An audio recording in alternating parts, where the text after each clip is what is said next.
If I lay down and I play dead and I stay dead, maybe you'll get sick of being the monster out of my head, under my bed, thinking something.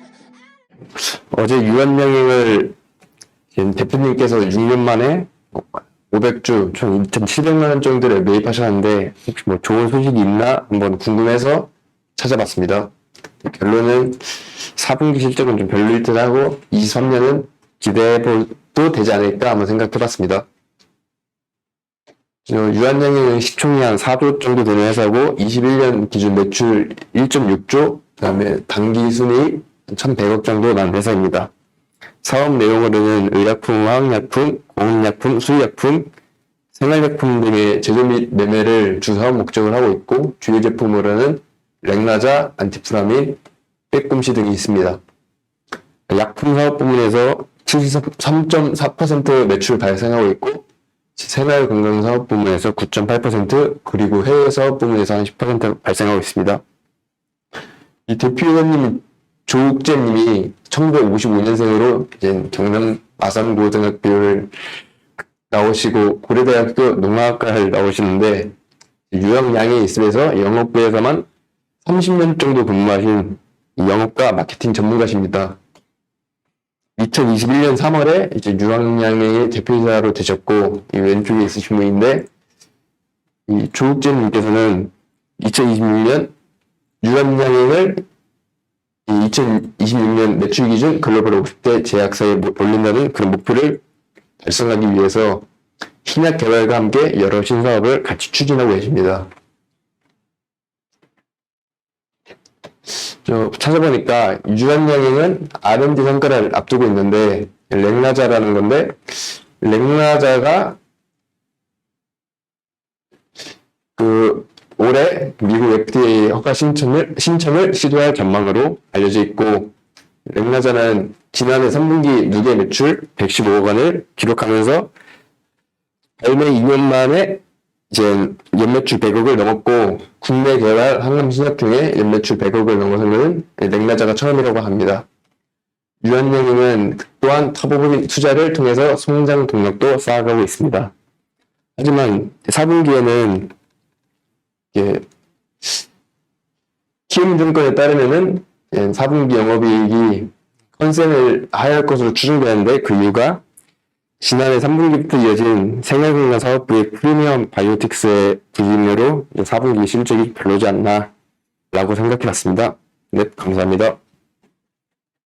제가 오늘 준비한 기업은 꿈비라는 회사고 이 꿈비라는 회사는 가구를 이제 D2C로 판매하는 데 주력을 가지고 있는 플랫폼 회사라고 볼 수 있습니다. 직접 제조하는 비중은 적고 거의 다 상품을 이제 사와서 재판매하는 방식인데 나름 매출도 잘 나오고 영업이익률도 11%대로 잘 나오고 있는데 왜 상장을 하려 할까라는 궁금증을 가지고 준비하게 됐습니다.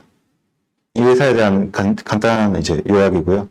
이 회사는 유아용 가구가 이제 71%로 많은 비중을 차지하고 있고 최근 몇 년간 치고 올라오는 게 이제 21년부터 시작해서 뭐 치고 올라왔다고 할 것도 없지만 G7이라고 이제 베트남에서 가장 유명한 커피 중에 하나입니다. 여기에 대한 총판을 받았고 이거를 판매하고 있는데 영업이익률은 커피 같은 경우에 명시되어 있지는 않지만 11%에서 7%로 이 회사 당사의 영업이익률이 내려간 걸 추정해 봤을 때 한 4% 정도대라고 추정이 됩니다. 근데 매출이 상당히 잘 나오고 있고요. 그래서 G7도 꼭 같이 볼 필요가 있다고 생각합니다. 현재는 가구와 스킨케어가 잘 판매되고 있고 국내에서는 마땅히 비교할 만한 기업이 없었지만 현재 시장이 한 연 6% 이상 성장하고 있는 걸 봐서 시장은 성장하고 있다. 출산율이 줄어들면서 프리미엄 가구에 대한 욕구는 강하다라고 봤고요. 원재료 가격 추이는 거의 비슷하게 움직여서 크게 걱정하지 않아도 된다라고 생각을 했습니다. 이제 이게 경쟁 현황인데 가영세한 중소기업이고 상장회사가 없기 때문에 비교할 만한 게 마땅히 없었지만 유명한 회사 중에 한 개인 한샘이라는 회사에서 유아매트를 한번 도전해본 적이 있었지만 소비자의 니즈를 제대로 파악하지 못해서 사업을 포기하고 접었다라고 여기 투자 설명서에 설명이 되어 있습니다. 그리고 뭐 이것은 경쟁사는 아니고 이제 공모가를 추정할 때 사용하는 회사들을 어떻게 필터링 했냐는 게 재밌어서 한번 들고 와봤고요. 가격은 4,000원에서 4,500원 정도. 제가 밸류에이션 아직 할 역량이 안 돼서 일단 요거만 들고 왔습니다. 그 공모 후 지분 구조인데 조금 초액주주들한테 친화적이지 않다. 최대주주가 너무 많이 가지고 있고 풀리는 물량이 한 20%에서 25%밖에 안 돼서 이 점이 조금 마음에 안 든다고 생각했습니다. 80억 정도만 풀립니다. 매출은 270억대, 영업이익률은 11%대지만 올해부터는 한 7% 정도대로 내려갈 예정이고요. 그 이유가 아까 커피 판매가 많아지면 따라 영업이익률이 내려가고 있습니다. 핵심 사항인데 결국에 제가 궁금했던 거는 왜 지금 상장을 할까인데 스마트 팩토리를 이제 만들려고 합니다. 거기에 드는 비용이 60억 후반대여가지고 딱 80억 정도를 모집해서 60억 정도를 그 이상을 이제 토지를 매입하고 공장을 건설하는 데 사용할 것이라고 명시되어 있습니다. 그래서 이거면 충분히 할 만한 이유가 된다라고 생각을 했고요. 그래서 원래 같은 경우에는 직접 만든 제품이 거의 없었지만 앞으로 스마트 팩토리를 통해서 제품을 만들고 판매를 한다면 영업이익률도 훨씬 높아질 수 있다고 생각했습니다. 네. 그리고 마지막으로 하나는 매출 비중이 낮지만 20% 정도 되는데 이 회사의 수출의 70%를 담당하는 회사가 제가 일진을 잘 못하겠는데 이 회사의 공모에 관심이 있다면 이 회사도 한번 관심 있게 볼 필요가 있다라고 생각을 했습니다. 마무리하겠습니다. 감사합니다. 네, 저는 어제 코넥스 시장에 볼빅이라는 기업과 관련해서 볼빅이 유상증자를 했다는 그런 공시를 보고 전환상환 우선주에 대해서 좀 공부해보자는 생각을 했습니다. 결론부터 말씀드리면 전환상환 우선주는 실질이 부채라서 주의해야 한다고 합니다. 볼빅이란 기업에 대해서 간단히 말씀드리자면 골프공 사업이랑 골프용품 사업을 하는 기업이고요. 매출 비중은 골프공이 82.5%고 골프용품은 16%입니다. 근데 골프용품은 상품으로 되어 있고요. 제 내용을 보시면은 이게 볼빅 공시와 관련해서 이제 캡처를 해왔는데 그 상환 조건을 보시면 제가 형광펜 쳐놓은 게 그 회사에 대하여 본건 신주 주식의 전부 또는 일부의 상환을 청구할 수 있는 권리를 갖게 되고 그다음에 이건 전환 조건인데 그 주식의 주주는 이제 신주 주식을 언제든지 보통 주식으로 전환할 수 있는 권리를 갖는다라고 되어 있습니다. 그래서 중요하게 보면 좋을 게 이제 상환을 청구할 권리가 결국에는 주주에게 있다는 것이고 이거는 부채 요건에 충족한다는 뜻입니다. 부채의 정의를 말씀드리면 경제적 효익이 내재된 자원이 기업으로부터 유출됨으로써 이행할 것으로 기대되는 현재 의무라고 하는데요. 이런 정의로 봤을 때 부채 요건에 충족된다고 할 수 있습니다. 한국 채택국제회계 기준에서는 그 부채 요건이 충족되는 경우에 전환상환 우선주를 자본이 아닌 부채로 분류하고 있습니다. 근데 코넥스 시장은 한국 채택국제회계 기준과 일반 기업 회계 기준 모두 가능하게 되어 있어서 이제 이 볼빅이란 기업은 어떤 회계 기준을 쓰고 있는지 봤더니 그 일반 기업 회계 기준에 근거해서 작성하고 있었습니다. 일반 기업 회계 기준을 적용하는 비상장 기업이나 볼빅과 같은 코넥스 상장 기업이 이제 만약에 코스닥이나 코스피로 상장을 진행하게 되면 회계 기준을 이제 한국 채택 국제 회계 기준으로 변경을 해야 하거든요. 그러면은 이때 자본으로 분류돼 있던 전환상환 우선주가 부채로 가면서 자본 잠식이 되는 그런 경우도 많으니까 주의해야 한다고 합니다. 그래서 결론을 말씀드리자면 전환상환 우선주는 실질이 부채이므로 이제 주의해서 봐야 한다고 결론을 내봤습니다. 네, 발표는 이상입니다. 발표 시작하겠습니다. 저는 LNG 본행제 사업에 대해서 한번 공부해 봤는데요. 이 LNG 본행제 사업은 한국카본하고 동성화인텍이라는 이 두 회사가 과점 중인 그런 시장입니다. LNG는 기체가 아니라 액체의 형태로 보관되어야 하기에 그 영하 163도를 견딜 수 있는 초저온을 유지하는 것이 중요합니다. 그래서 이렇게 그 LNG를 운반하고 보관하기 위해서는 LNG 분해제가 필요한데 그걸 만드는 업체가 한국카본하고 동성화인텍입니다. 분해제는 쉽게 그 보온병을 생각하시면 됩니다. 보시면 왼쪽이 그 모스탱크 방식이고 오른쪽이 가장 많이 사용되는 멤브레인 방식입니다.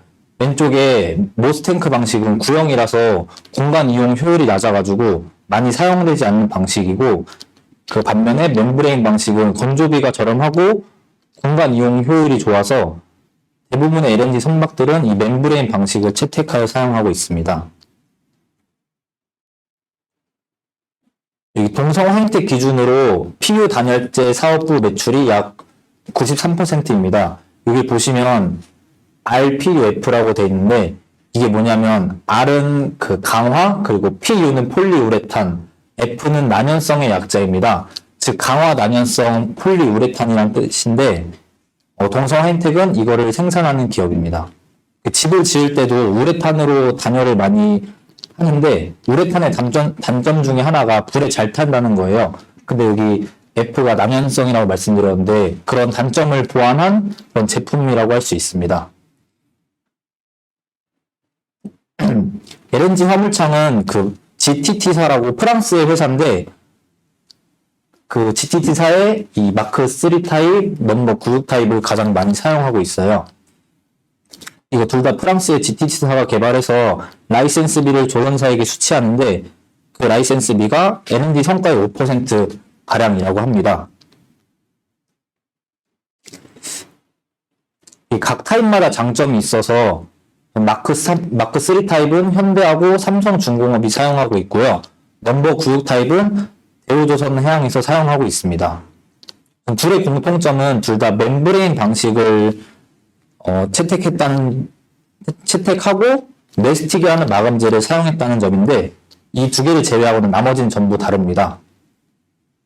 멤브레인은 이렇게 표면에 얇은 막을 멤브레인이라고 하는데 여기 마크 3 방식은 그 멤브레인을 스테인리스로 만들었고 넘버 96 타입은 그거를 인바강이라고 그런 스테인리스하고는 다른 소재로 만들어졌습니다.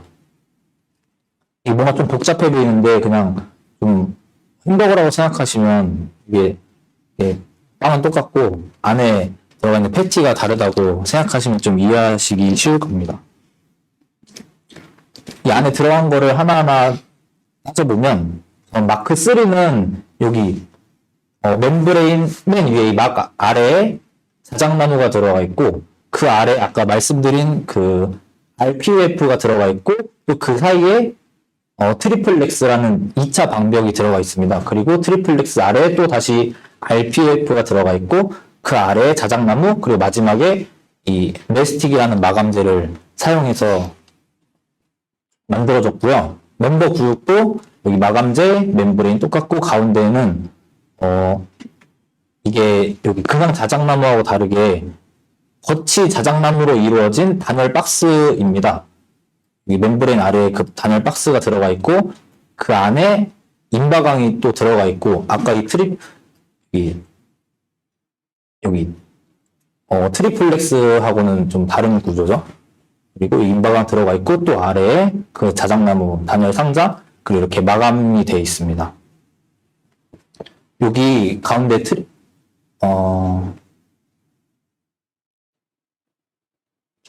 마크 3에 들어있는 트리플렉스는 척당 30억 원 내외의 고부가 제품입니다. 이거는 한국 카본에서 독점적으로 생산하고 있는 제품입니다. 그리고 마지막으로 이 마크 3 화물창하고 넘버 96 화물창의 장단점을 비교해보면 우선 마크 3의 장점은 단열 효율과 용적 효율이 우수하고 생산 설비 투자가 낮다는 장점이 있고 단점으로는 인장 강도가 낮고 충격에 약합니다. 반대로 넘버 96의 장점은 충격에 강하고 대신 단열 효율하고 용적 효율이 낮다는 단점이 있고 초기 투자비와 재료비가 높다는 단점을 가지고 있습니다. 네, 이상 발표 마치겠습니다. 감사합니다. 저는 포스코홀딩스에 대해서 발표를 하겠습니다. 어제 공시에서 궁금했던 점은 공장 재가동을 했는데 그 재가동의 영향이 어떻게 될까에 대해서 궁금했고요. 요약을 하자면은 이번 올해 1분기가 작년 4분기 대비 매출 증가는 당연히 이뤄지리라 생각을 하고 있습니다. 포스코홀딩스는 지주회사인데요. 연결회사가 약 170개 정도 있고 철강 파트에서 52%, 무역이 37%, 건설이 6%, 그다음 2차전지 기타 등등 6% 정도 됩니다. 매출은 2021년도 기준 76.3조 정도 되고 영업이익 9조, 그다음 당기순이익 7조 정도. 이게 어제 공시 올라왔던 건데 이번 포스코가 흰남노 태풍으로 공장이 중단이 됐었는데 화재가 나서 이 규모가 약 2021년도 기준 매출액의 24.2% 정도 되는 약 18조 정도 됩니다. 이제 저는 단순 계산으로 이게 재가동이 돼서 이제 100%가 된다면 가동률이 100%가 된다면 그래도 약 4조 정도가 1분기에 더 늘지 않을까라는 생각을 했고요. 제가 찾아보다가 약간 특이한 점이 이번 9월 달부터 흰남노 때문에 공장이 중단이 된 걸로 알고 있는데 이거 매출이 11% 정도가 늘었다고 나와 있어서 전기 실적 대비. 그래서 이 부분이 왜 그런지는 아마 IR이나 사업 보고서가 IR이 1월 27일 정도에 하는데 그때 한번 들어볼 예정이고 공장 재가동도 중요하지만은 포스코 주가에 영향을 끼치는 게 철강 업황인데 그 부분이 더 어떻게 될지를 더 집중해야 될 것 같습니다. 감사합니다. And will you get by?